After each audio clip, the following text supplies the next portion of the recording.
কলার মোচা ভাজি খুবই সহজ একটি রেসিপি, আর এটি তৈরি করতেও বেশি সময় লাগে না।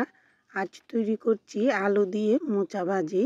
আর এই রেসিপিটা এতটাই সুস্বাদু হয় যে ডাল দিয়েও খেতে ভালো লাগে, ভাতের সাথে, আবার ইচ্ছে করলে রুটি দিয়েও খেতে পারবেন।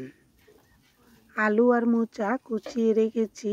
আর এবার কড়াইতে পরিমাণ মতো তেল দিয়ে দিলাম। এবার হালকা আঁচে তেলটা গরম করে নিয়ে কুচানো আলু আর মোচা দিয়ে দিয়েছি, সেই সাথে পরিমাণ মতো লবণ হলুদ। মোচায় একটু কুষ্ঠভাব থাকে, তাই সামান্য চিনি দিলে খেতে খুবই ভালো লাগে, একটু মিষ্টি মিষ্টি হয়। আর কাঁচামরিচ আর পেঁয়াজ কুচি যেটা রেখে দিয়েছি সেটা একদম শেষে ব্যবহার করব। মোচার সাথে আগেই পেঁয়াজ বা কাঁচামরিচ দিয়ে দিলে পেঁয়াজের বা কাঁচামরিচের ঘ্রাণটা একটু কমে যায়, আর খেতেও ভালো লাগে না। তাই শুরুতেই এরকম হালকা আঁচে 1-1.5 মিনিট নেড়ে চেড়ে নিয়ে অল্প করে জল দিয়ে দিলাম। আলু এবং মোচা হালকা ভাপিয়ে নিয়ে ভাজিটা করলে খেতেও ভালো লাগবে। এবার নেড়ে চেড়ে দিয়ে চুলার আঁচ কম রেখে 2 থেকে 2.5 মিনিটের মতো ঢেকে রাখবো। মোচা ভাজির জন্য মোচা পুরোপুরি সেদ্ধ না করে এরকম হালকা ভাপিয়ে তারপর ভেজে নিলে খেতে দারুণ লাগে। একটু শক্ত থাকে আবার সেদ্ধও হয়, সেভাবে রান্না করলে খেতে খুবই চমৎকার হবে।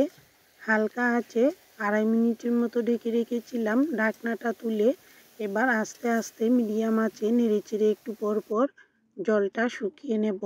আর ভালো করে জল শুকিয়ে আসার পর একই সাথে কাঁচামরিচ আর পেঁয়াজ কুচি দিয়ে নেড়েচেড়ে নামিয়ে রাখব। কাঁচামরিচ এবং পেঁয়াজ কুচি এরকম শেষ দিকে দিয়ে সামান্য একটু তেলও দিয়েছি, শুরুতে অল্প তেল দিয়েছিলাম। আর ভাজার শেষ দিকে এরকম সামান্য তেল চারদিকে ঘুরিয়ে দিয়ে আর একটু নেড়েচেড়ে নেব, পেঁয়াজের কাঁচা গন্ধ যাতে না থাকে। তবে পেঁয়াজটা বেশি ভাজলেও খেতে ভালো লাগে না, একটু সবজি সবজি স্বাদ হবে, সেরকম করে নেড়ে চেড়ে নামিয়ে নিতে হবে। এই রেসিপিটা খুবই অল্প সময় হয়ে যায়, তবে আলুগুলো এরকম কুচিয়ে নিতে হয়, তাহলে দুইটা সবজি একসাথে সেদ্ধও হয়ে যায় তাড়াতাড়ি, আর রান্নাটা খুব তাড়াতাড়ি শেষও হয়ে যায়। আরও 2 মিনিটের মতো হালকা আঁচে নেড়ে চেড়ে নিয়েছি, আর ভাজাটা খুবই সুন্দর হয়েছে, সবজির গা থেকে তেল ছেড়ে দিয়েছে। এবার নামিয়ে রাখবো। আর এই রান্নাটা খুবই অল্প সময়ের রান্না, অথচ খুব একটা বেশি উপকরণও লাগে না, খেতেও খুবই চমৎকার। মোচা দিয়ে বিভিন্ন ধরনের রান্না আমরা প্রায় সময়ই করে থাকি। অন্য রান্নাগুলোর চেয়ে এই রান্নাটা খুব অল্প সময়ে তৈরি হয়ে যায়, আর খেতেও ব্যতিক্রমী স্বাদের। কেমন লাগলো জানাতে ভুলবেন না।